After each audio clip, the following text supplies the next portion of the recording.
Olá a todos e bem-vindos de volta. Hoje estamos recebendo Ian Proud, ex-diplomata britânico, para discutir seu artigo A Grã-Bretanha continua amaldiçoada pela diplomacia bipolar, para o qual certamente deixarei um link na descrição. Então, seja bem-vindo de volta ao programa. Bom te ver de novo, Glenn. Você também. Então, no seu artigo, você escreve que os liberais de política externa se tornaram meros extremistas impotentes e começa discutindo os anos 1990 e o desejo de ter uma política externa britânica ética. Eu queria saber se você poderia desenvolver os argumentos. Por que a Grã-Bretanha continua amaldiçoada por essa diplomacia bipolar?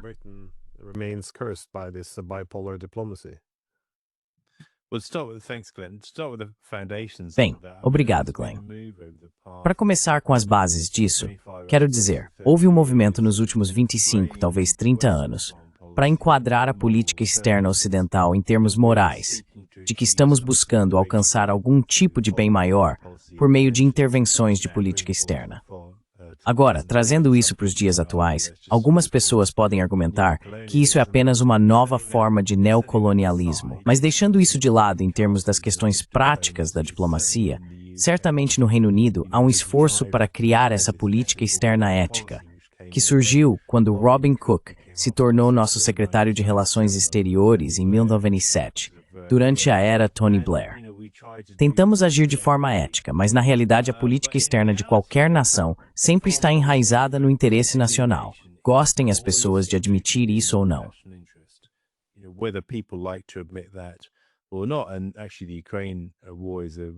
Na verdade, a guerra na Ucrânia é um exemplo clássico disso.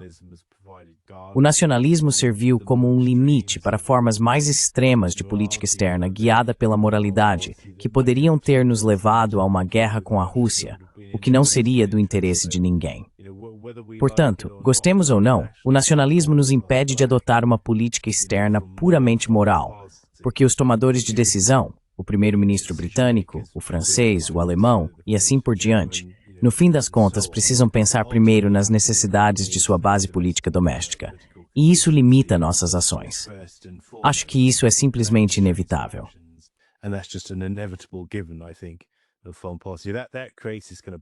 Isso cria esse tipo de diplomacia bipolar, por assim dizer, onde as pessoas falam sobre moralidade. Novamente, a guerra na Ucrânia é um exemplo clássico disso. A guerra ao terror é outro, é claro, assim como a longa e fracassada intervenção no Afeganistão e coisas do tipo. Há uma longa lista de conflitos nos quais nos envolvemos por uma ótica moral, mas que no fim das contas acabaram esbarrando nas limitações domésticas sob as quais operamos. E essa é a diplomacia bipolar em que vivemos, onde os tomadores de decisão não conseguem se desvincular desse apego à moralidade.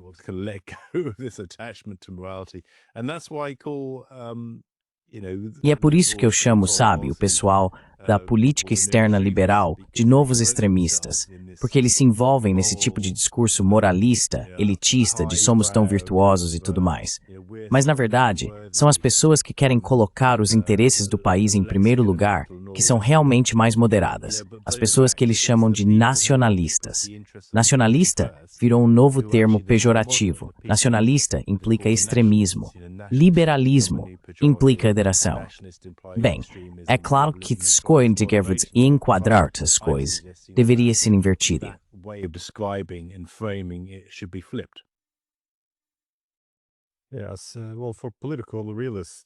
Sim, bem, para os realistas políticos, na literatura, sempre houve esse ceticismo em relação aos liberais ou idealistas.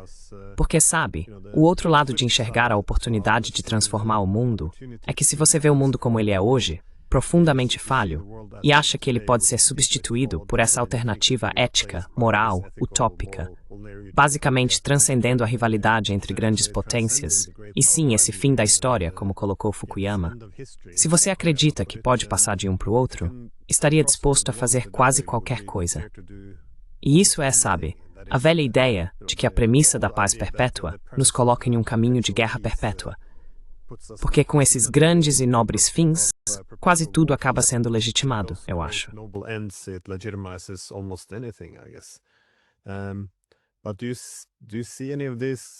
Mas você vê alguma dessas preocupações sendo levantadas agora no Reino Unido? Porque nos anos 1960, havia pessoas como Raymond Aron que alertavam que o idealista agravaria os crimes do realista ao basicamente ignorar o mundo como ele é. Mas há alguma mudança nos Estados Unidos? Desculpe, no Reino Unido?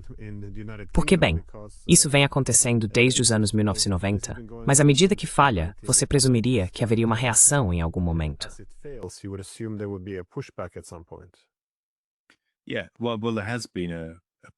Sim, bem, houve uma mudança bastante grande nos Estados Unidos com a eleição de Donald Trump, que é declaradamente nacionalista em sua orientação.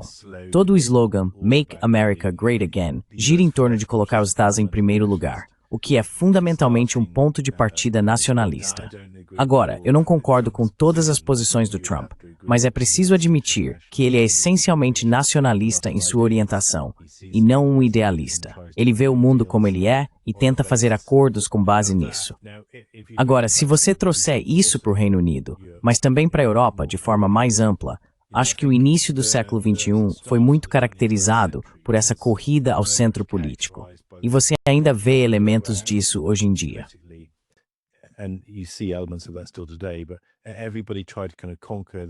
Mas todo mundo tentou, de certa forma, conquistar o terreno do meio da moderação na política doméstica. Assim, as pessoas passaram a ser rotuladas como centro-direita ou estavam mais para o centro-esquerda politicamente. Se você fosse de extrema-direita ou extrema-esquerda, isso era visto como algo ruim. Todo mundo tinha que estar em algum lugar no meio. A moralidade e a ética, por assim dizer, alimentavam isso. O que vemos é um resultado menos palatável, como os movimentos woke, que têm dominado muito o discurso político doméstico. Mas, na verdade, mais recentemente, avançando para os dias de hoje, passamos pela crise financeira global de 2008 e 2009, uma pandemia massiva e várias intervenções militares fracassadas.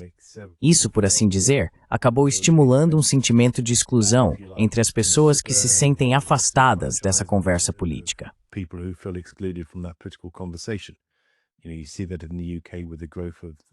Você vê isso no Reino Unido com o crescimento do Partido Reformista, por exemplo, e antes disso com o movimento de independência do Reino Unido. Na França, na verdade, isso já acontece há muito mais tempo com o partido de Marine Le Pen, obviamente liderado por seu pai antes dela. E agora na Alemanha com o AfD. E você vê isso na Europa Central, possivelmente por razões políticas subjacentes diferentes, através do Fidesz, e maquinações têm ocorrido na Romênia e em outros lugares. Então quero dizer, o nacionalismo tem crescido. Mas minha pergunta é, isso é necessariamente algo ruim? Se for o tipo de nacionalismo que leva os países, sim, a colocar seus interesses nacionais centrais em primeiro lugar, mas a buscar viver em coexistência pacífica com outros estados nacionalistas, em vez de perseguir sob a bandeira do idealismo ou da moralidade, e assim por diante, guerras perpétuas, como vimos mais recentemente, é claro, na Ucrânia.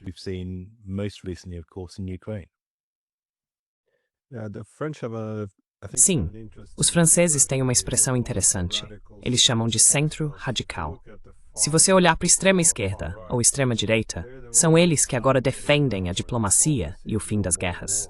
Mas no centro, há esse conformismo, onde parecem estar cada vez menos racionais. Sim. Bem, esse é o meu ponto sobre os liberais serem os novos extremistas. Quero dizer, é basicamente o mesmo argumento, certo? Porque os chamados moderados no centro são aqueles que querem que a guerra continue. E, na verdade, as pessoas, inclusive no Reform, quero dizer, o Nigel Farage foi um pouco prejudicado quando se manifestou sobre a guerra na Ucrânia e foi rapidamente atacado por todos os veículos da grande mídia. Esse é exatamente o meu ponto. Esse tipo de centro radical, os extremistas liberais, é exatamente isso que estou dizendo. Não que eu me alinhe com o partido da Marine Le Pen de nenhuma outra forma, é claro.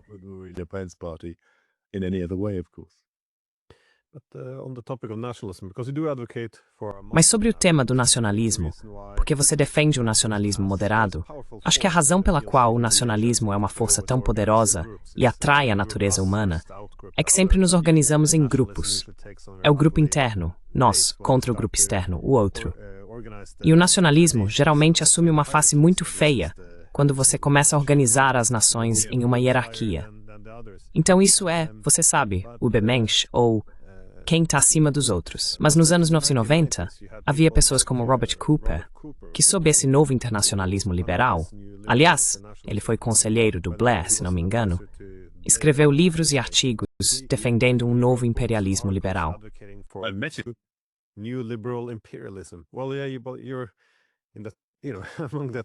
Bem, sim, você está entre os principais diplomatas da Grã-Bretanha, então faz sentido que você esteja por perto. Mas eu entendo que há um certo altruísmo genuíno por trás disso, que muitos entram nisso com boas intenções. Mas toda a ideia dele era que precisamos do imperialismo liberal, porque ele permite que as ideias mais civilizadas derrotem as ideias mais bárbaras. Mas então, inerentemente, você introduz um certo nacionalismo se começar a classificar os poderes com base no seu desenvolvimento civilizacional. E como ele escreveu, nós somos o jardim, disse Cooper. Eles são a selva. É nossa tarefa civilizá-los, e não podemos necessariamente jogar pelas mesmas regras que usamos no jardim quando lidamos com a selva. O que soa um pouco como... esqueci o nome dele. O Josep Borrell da União Europeia.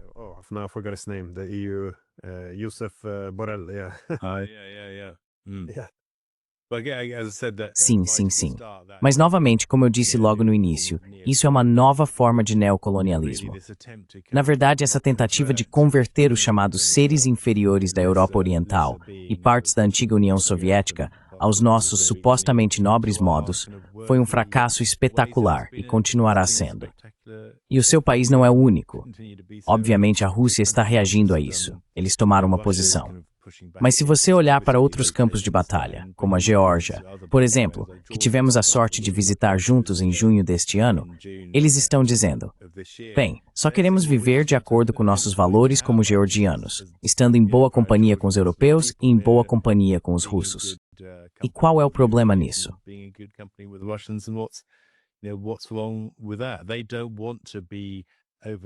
Eles não querem ser ultrapassados por esse tipo de novo colonialismo, uma espécie de império europeu. Eles só querem viver suas próprias vidas e se dar bem com todo mundo. E esse é o grande desafio da multipolaridade atualmente, certo? As pessoas não querem ter que escolher entre um lado ou outro. Esse é outro aspecto da diplomacia bipolar. A diplomacia não deveria ser sobre incentivar um Estado a tomar partido de uma potência contra outra. Se tudo o que isso significa é que o Estado fica preso no meio de uma disputa entre grandes potências, como aconteceu na Ucrânia e em outros lugares, isso só traz prejuízos. Quero dizer, os países querem viver em um mundo multipolar, onde possam manter boas relações com todas as potências, na maior medida possível.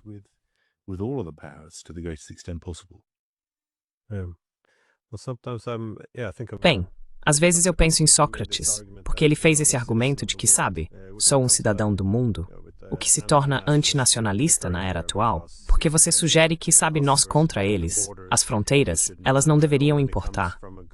E isso vem de um lugar de altruísmo.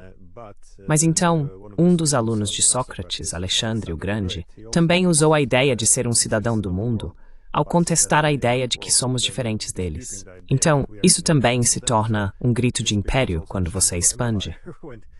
Então, acho que meu ponto é que pode ter intenções benignas e ainda assim se manifestar de uma maneira muito imperialista, que eu acho.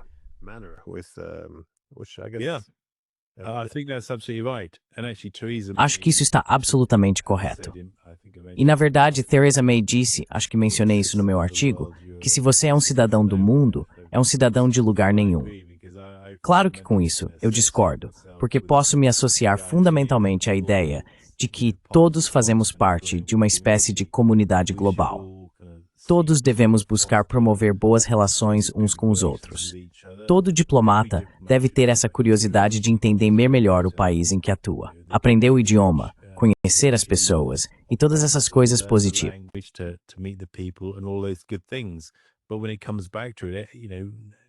Mas no fim das contas, você sabe, o nacionalismo é o que realmente governa tanto a política interna quanto a política externa dos países. E esse é simplesmente um fato da vida com o qual você precisa conviver enquanto aspira a esse ideal maior de comunidade.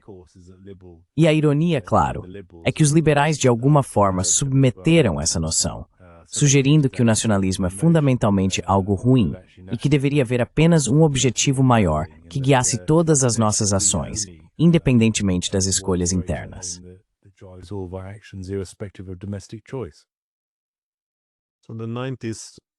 Então, as ideias éticas dos anos 90 sobre sociedade e relações internacionais, você vê isso como levando tanto a essas cruzadas morais, quanto à diluição da coesão interna dos próprios Estados-nação?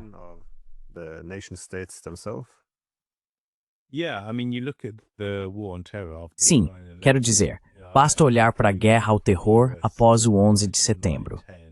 Na verdade, eu voei de volta dos Estados Unidos na noite de 10 de setembro e aterrissei em Heathrow, a tempo de ir para o Ministério das Relações Exteriores e começar a trabalhar, com muito café para lidar com o jet lag, e assistir aos acontecimentos se desenrolando na TV em Nova York. Eu participei da análise dos primeiros eventos de inteligência depois que aquilo aconteceu. Mostramos uma ligação com o Afeganistão. Não havia absolutamente nenhuma ligação com o Iraque. Isso depois foi distorcido. Mas essa é uma história de advertência, amor.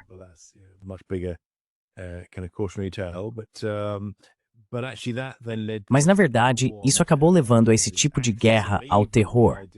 Você sabe, esse eixo do mal, a ideia de que existem pessoas más por aí e pessoas boas. Ou seja, nós éramos as pessoas boas.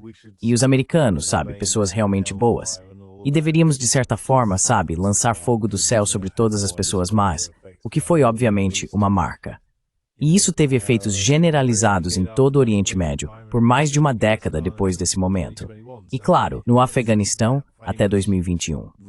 Então, quero dizer, isso é basicamente desde o início do século XXI, essa indignação moral sobre, francamente, um ataque terrorista terrível e inconcebível, claro, em Nova York e Washington, impulsionou esse tipo de cruzada movida pela moralidade que fez com que milhões de pessoas perdessem suas vidas ou fossem deslocadas de suas casas em todo o Oriente Médio, com ramificações que ainda vemos hoje. E é algo sobre o qual o presidente Putin falou muito, como a OTAN fez um ótimo trabalho em bagunçar o mundo, e ele não ia deixar isso acontecer no quintal dele.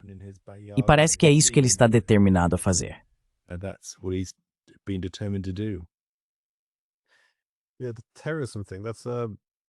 Sim, a questão do terrorismo.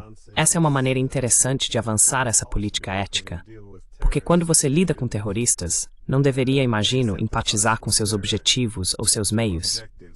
Bem, você não deveria. Eu defenderia que não se deva. Mas é claro, sob a perspectiva realista, é mais confortável quando você observa estados com interesses de segurança concorrentes. Sempre existe a suposição de que é preciso reconhecer as preocupações de segurança uns dos outros para evitar ou mitigar a competição por segurança.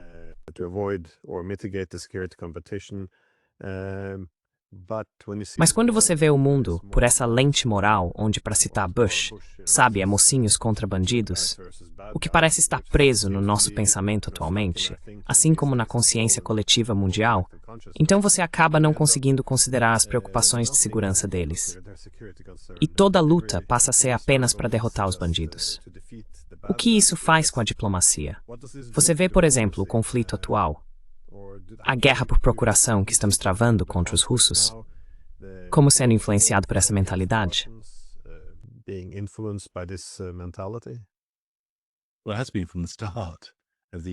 Bem, isso vem desde o início da crise na Ucrânia em 2014. Na verdade, até antes disso, na preparação para a cúpula da Parceria Oriental em Vilnius, você sabe, quando Yanukovych ficou famoso por não assinar o acordo de associação. A partir desse ponto, a Rússia foi meio que retratada como o vilão, o inimigo da paz, que queria subjugar a Ucrânia sob esse modelo de regime pós-soviético. A Rússia tem sido vista como o vilão desde então, e isso tem guiado todas as nossas ações em relação à política sobre Rússia e Ucrânia do final de 2013 até os dias de hoje. Essa ideia de que a Rússia é má e nós somos os mocinhos tem sido absolutamente central no que temos visto acontecer na guerra da Ucrânia. Não conseguimos superar nossa indignação e a sensação de que os russos são os vilões, e perceber que, na verdade, a Rússia provavelmente quer exatamente as mesmas coisas que nós queremos. viver em paz e harmonia mútua uns com os outros.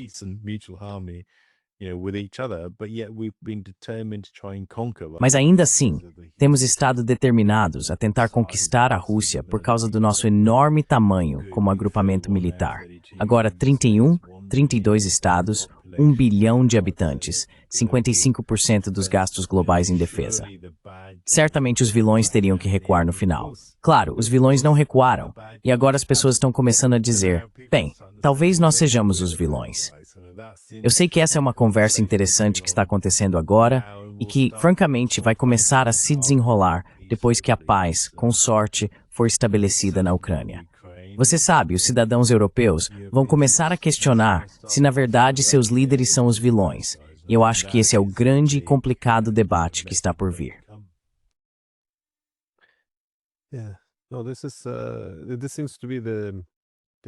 Esse parece ser o objetivo diplomático dos europeus agora. Porém, porque enquanto falamos, os líderes europeus estão indo para Washington para tentar impedir Trump de seguir adiante com esse acordo de paz com os russos. Mas todo o objetivo parece ser trazer os americanos de volta para a luta, ou seja, fazer com que Trump se torne um Biden 2.0. E, portanto, não há um plano nesse sentido. Mas, como você disse, pode ser a ideia geral no fundo da mente deles de que, juntos, somos tão fortes, temos todo esse poder militar. Se apenas continuarmos fazendo o mesmo, temos que ser capazes de derrotar os russos. O que essa derrota significa? Como isso realmente se trapaz sem explodir o mundo? Todas essas coisas realmente não são abordadas, ou você sabe, questões técnicas como efetivo ou equipamento militar. Tudo isso realmente não é avaliado. Mas, como você avalia? Desculpe.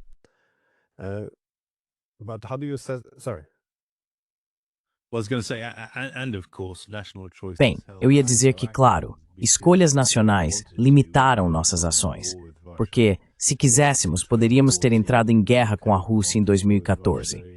Poderíamos ter entrado em guerra com a Rússia em 2022, mas não fizemos isso porque fomos contidos por escolhas nacionais. Fazer isso ameaçaria nossos próprios interesses nacionais, dado o risco de uma guerra termonuclear. Então, isso necessariamente limitou nossas ações. Mas mesmo assim, não nos impediu de seguir uma estratégia ruim.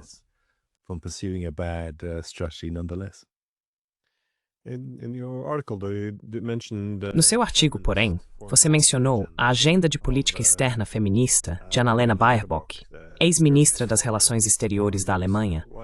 O que é uma política externa feminista? E como você vê isso se manifestando para explicar algumas das direções da Alemanha? Porque, claro, como diplomata britânico, você está destacando as críticas do Reino Unido, mas isso não é exclusivo da Grã-Bretanha. Na verdade, pode-se argumentar que a Alemanha está mais afetada pelo que Matt.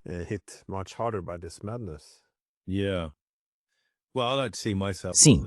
Bem, eu gosto de me ver como feminista. Tenho uma filha pequena que quer crescer e se tornar uma mulher forte, independente e ter acesso a empregos com as mesmas oportunidades que os homens. E nesse sentido, eu realmente me considero feminista. Mas acho que o termo política externa feminista é na prática absolutamente sem sentido. Não significa realmente nada. Quero dizer, a política externa deve ser guiada por questões centrais de segurança, interesses nacionais fundamentais. E há 3 pontos-chave sobre os quais falo bastante. Um é manter a integridade territorial do Estado. Outro é proteger seus cidadãos de danos onde quer que estejam no mundo. E o terceiro é garantir a prosperidade de todos os seus cidadãos, reduzir a pobreza e criar acesso para eles.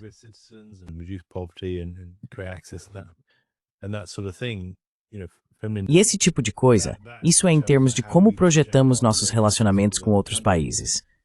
O feminismo realmente não desempenha um papel nisso. Talvez seja adequado em termos de como os alemães administram seu Ministério das Relações Exteriores e seu serviço diplomático. Isso é totalmente aceitável. Mas, como um tipo de slogan de política externa, na minha opinião, é francamente sem sentido.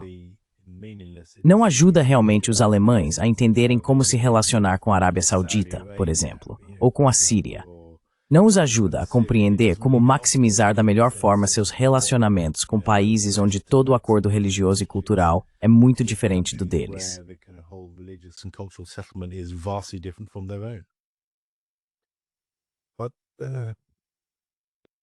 Mas se você quiser, se começar a analisar o período desde os anos 90, para ver como as políticas externas, assim como a forma como isso se desenrola internamente, em termos de nacionalismo, sendo valorizado, e levar isso até hoje, você vê o America First, então, como a principal contra-reação? Ou é por isso que os europeus são tão hostis à ideia de America First?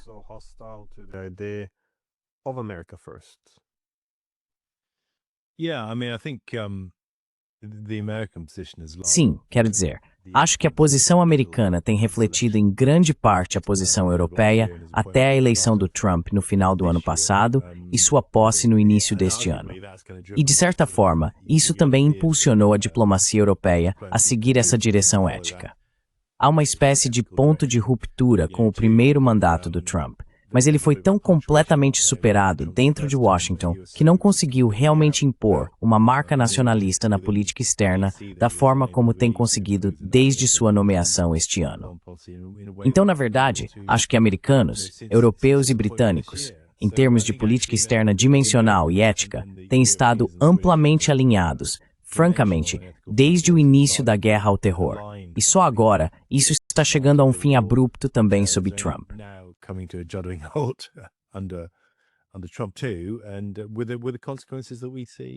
E com as consequências que estamos vendo acontecer diante dos nossos olhos neste exato momento. Com, como você disse, os europeus correndo para a Casa Branca para tentar convencer Trump de que ele está errado e que só precisamos ter força através do poder, ou seja lá o que for, poder através da força, não sei. Eu fico até perdido com esses slogans ucranianos e europeus de que só precisamos impor mais sanções à Rússia, de que só precisamos deixar o Zelensky continuar lutando. Tá quase para prever como vai ser a conversa hoje na Casa Branca. Abriu-se uma espécie de enorme cisão entre os europeus e os Estalzwa.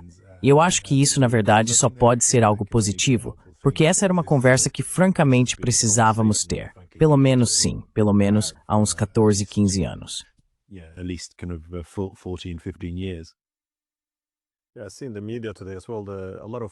Também vi a mídia hoje. Muito do foco está em quanto equipamento os russos perderam, sugerindo que eles não são tão fortes quanto se gostaria que fossem. E muitas dessas perdas do lado russo estão bastante infladas. Mas, novamente, isso parece servir ao propósito de controle da narrativa, de que os russos estão sofrendo, e tudo o que precisamos fazer é causar um pouco mais de dor. Assim, não precisamos fazer esse acordo de paz, porque toda a premissa de que precisamos fazer um acordo de paz se baseia no reconhecimento de que estamos perdendo. E bem, novamente, se você conseguir um acordo pior amanhã do que hoje, você faz o acordo hoje, por pior que seja, se for o melhor que você pode conseguir.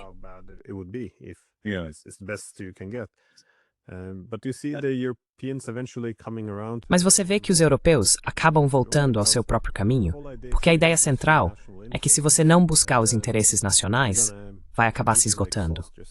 Agora temos questões de segurança na Europa. Temos um problema de poder político, legitimidade. Quero dizer, os líderes, ninguém gosta mais deles. Na Europa, Starmer, Macron, Scholz, e ele acabou de ser eleito. Em algum momento, esses precisam ser substituídos. Você acha que eles serão substituídos? Mas então são trocados por alguém quase idêntico? Então, por quanto tempo isso pode continuar? Ou você acha que o sistema vai se corrigir de alguma forma?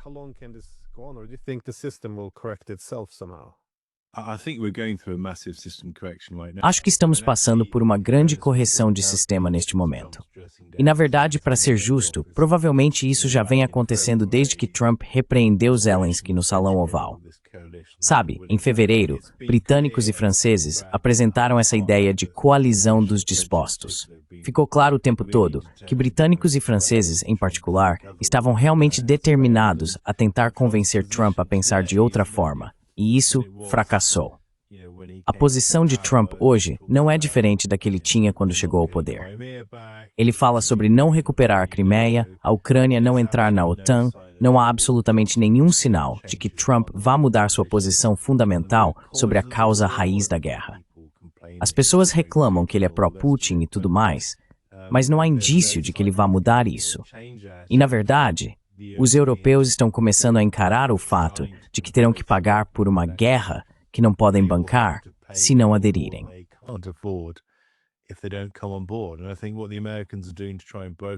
E eu acho que o que os americanos estão fazendo, ao tentar intermediar algum tipo de compromisso em torno de garantias de segurança, para permitir que a questão da OTAN seja retirada da mesa, é fundamentalmente algo útil. Acho que os americanos estão trabalhando incrivelmente duro para fechar um acordo aqui.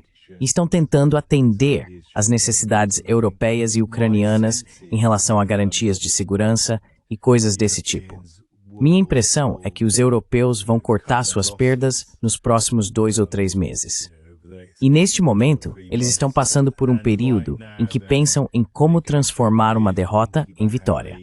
Quero dizer, é isso que vejo acontecendo agora. Eles estão pensando em como podem apresentar isso como uma vitória quando, na verdade, é uma derrota, de uma forma que limite as consequências políticas internas para eles. Ou seja, essa é uma grande mudança de sistema que está acontecendo agora.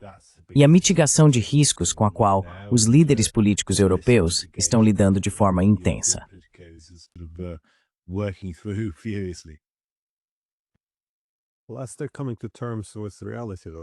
Bem, enquanto eles estão aceitando a realidade, os ucranianos estão simplesmente perdendo uma quantidade enorme de homens.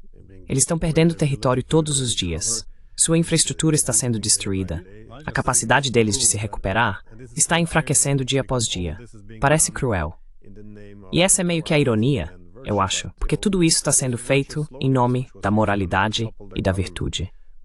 Mas você sabe, esses slogans virtuosos foram usados quando derrubamos o governo, quando os apoiadores enviaram milícias para o Donbass, quando ignoraram o acordo de Minsk, sabotaram Istambul, rejeitaram a diplomacia. Todas essas coisas só trouxeram horror ao país. Sim, tudo isso foi feito com esses slogans idealistas liberais. É só que, bem sim, e foi feito para proteger suas posições domésticas, sabe? Para limitar os riscos políticos internos para eles.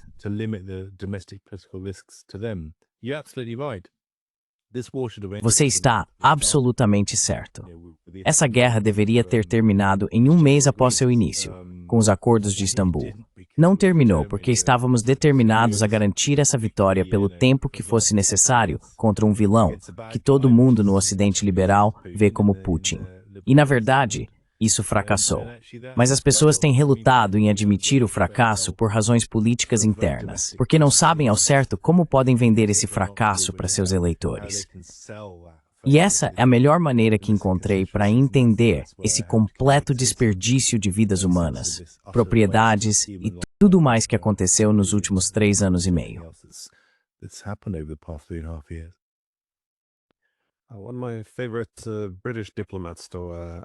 Um dos meus diplomatas britânicos favoritos, Alastair Crooke, estávamos conversando e ele estava dizendo que acha que a Europa provavelmente terá que suportar muita dor, ou algo como perder a guerra na Ucrânia, antes de realmente começar a mudar de rumo. Porque parece que o controle da narrativa, o consenso em torno de políticas que agora são consideradas morais e liberais, o que significa que não aceitamos dissidência, se tornou tão rígido que é preciso uma verdadeira crise quase, para conseguir sair desse impasse.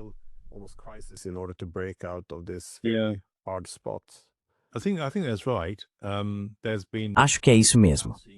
Tem havido um controle de narrativa absolutamente incrível, não é? Desde o início da guerra e, na verdade, desde o começo da crise na Ucrânia.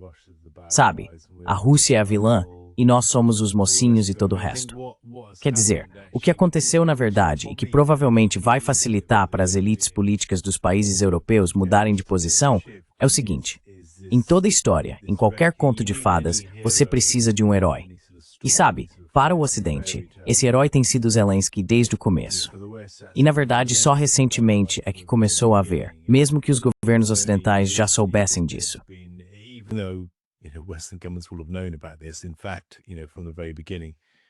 Na verdade, desde o início, houve um grande alerta com toda a questão da lei anticorrupção na Ucrânia. Pela primeira vez desde o início da guerra, jornais britânicos tradicionais que são fortemente pró-Ucrânia e anti-Rússia, como o Daily Telegraph, por exemplo, o Financial Times e The Economist, estão publicando artigos extremamente críticos em relação a Zelensky. Owen Matthews está escrevendo que, na verdade, Zelensky agora é o problema, não a solução para acabar com a guerra e coisas desse tipo. Houve um grande choque de realidade nesse controle de narrativa, e eu acho que isso, ironicamente, vai facilitar para que políticos europeus tentem minimizar suas perdas e encontrem uma forma de sair dessa situação. Mas até que façam isso, como você disse, mais pessoas vão morrer. E essa é a grande tragédia dessa guerra terrível.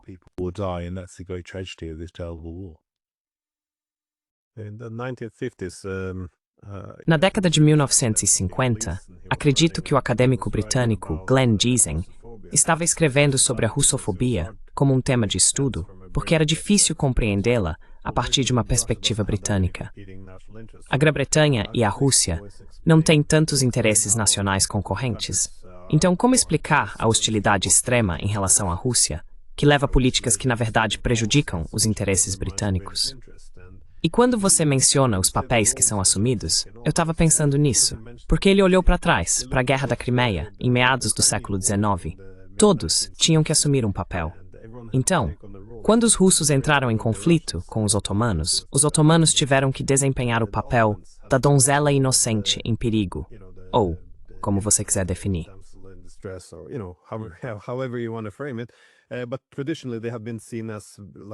Mas tradicionalmente, eles eram vistos como agressores muito brutais contra os gregos. Mas de repente, da noite para o dia, passaram a ocupar o papel de vítimas inocentes e heróicas. E isso é um pouco parecido com a Ucrânia. Eles também tinham uma reputação de corrupção e todos esses problemas. E então, da noite para o dia, Zelensky virou esse Churchill 2.0. Assim, a Ucrânia assumiu o papel de vítima inocente. Os russos se tornaram os agressores, e os britânicos passaram a desempenhar o papel do cavaleiro de armadura brilhante que viria ajudar a pobre vítima. Você vê isso em quase todos os conflitos. Esses três papéis precisam ser atribuídos. Mas não precisa ser assim.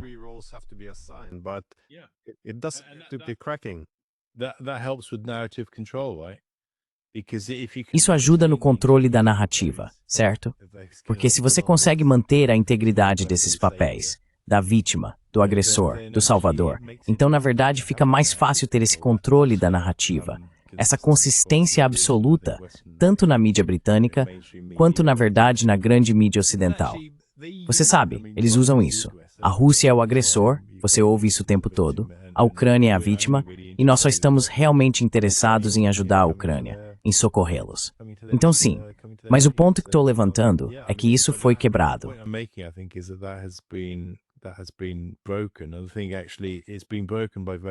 E o fato é que essa narrativa está realmente sendo quebrada, em parte pelo escândalo de corrupção que o Zelensky meio que, deu um tiro no próprio pé, mas também, na verdade, com o Trump se encontrando com o Putin no Alasca. Porque um dos pilares centrais para manter a ideia de que eles são os vilões, de que o Putin é o agressor nessa tragédia shakespeariana que estamos assistindo, é não conversar com o Putin, isolar o Putin. Se você conversa com o Putin, isso é uma vitória para os vilões. Então, portanto, não converse com o Putin. Bem, esse é outro pilar que foi quebrado pelo Trump, ao estender o tapete vermelho para o Putin e se dar bem com ele, levando-o para um passeio na Beast, sabe? Em nítido contraste com o encontro dele com o Zelensky em fevereiro.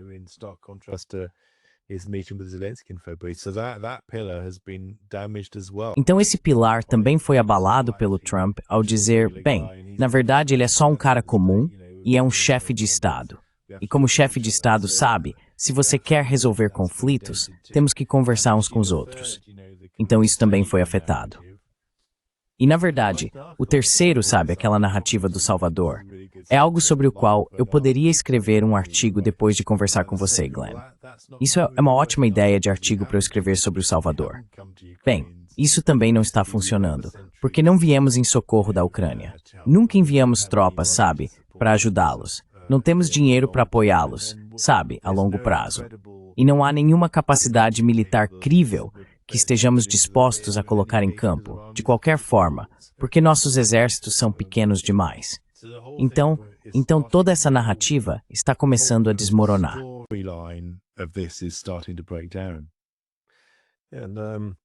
E quando o chefe de inteligência da Alemanha veio a público e disse que precisamos manter essa guerra por pelo menos mais 5 anos para nos prepararmos para um futuro conflito com a Rússia, então a candidata presidencial pró-Ocidente, Yulia Tymoshenko, veio e disse que nossos piores temores agora foram confirmados, que estamos sendo usados pelos europeus como bucha de canhão. E isso também deu uma abalada recentemente na ideia de que estamos nisso por algum objetivo altruísta, de que realmente nos importamos com os ucranianos. É por isso que estamos lutando até o último ucraniano. Então, isso meio que foi abalado. E acho que também sim, quando Trump começa a falar sobre OTAN, sem OTAN, isso também é um reconhecimento implícito de que, sabe, não foi necessariamente não provocado. Isso não significa que seja legítimo ou dentro do direito internacional, mas pelo menos não foi não provocado.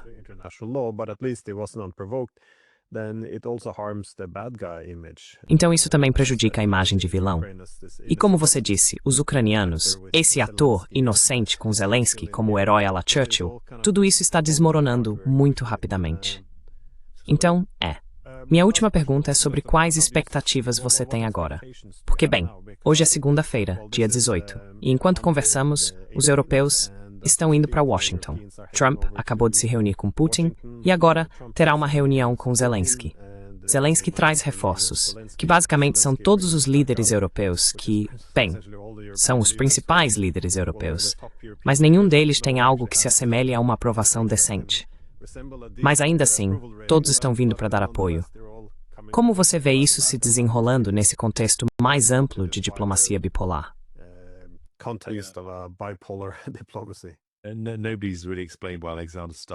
Ninguém realmente explicou por que Alexander Stubb está indo para algum lugar. Isso é outra questão. Vai acontecer de uma de duas maneiras. Ou os europeus vão basicamente dizer, bem, precisamos embarcar nisso, e garantias legítimas de segurança para a Ucrânia em um acordo pós-guerra são o melhor que podemos conseguir dos americanos. Zelensky vai ter que aceitar isso. Ou eles não vão aceitar isso e vão dizer, quer saber, dane-se Trump, vamos continuar de qualquer jeito. Radek Sikorski, está dizendo bem, podemos continuar dando dinheiro aos ucranianos para lutar, mesmo que os americanos meio que saiam fora. Então, vai acontecer de uma de duas maneiras. Espero que seja da primeira forma, que as pessoas reconheçam que só precisam cortar as perdas e aceitar as garantias de segurança dos Estados Unidos para um acordo pós-guerra.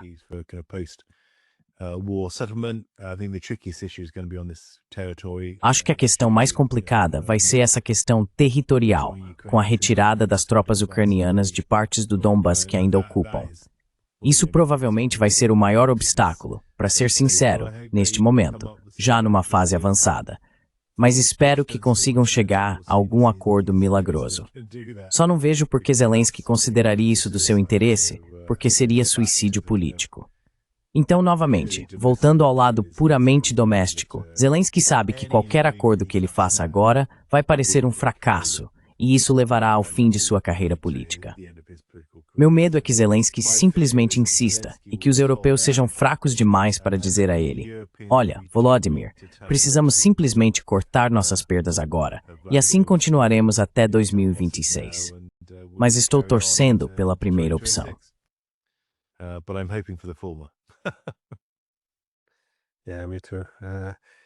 Sim, eu também. De qualquer forma, muito obrigado por me deixar ouvir suas ideias. E não posso recomendar seus artigos o suficiente. Todos são excelentes e ótimos de ler. Como eu disse, vou colocar um link na descrição para quem quiser acompanhar. Então, mais uma vez, obrigado. Valeu, Glenn, ótimo falar com você de novo. Até mais. Tchau.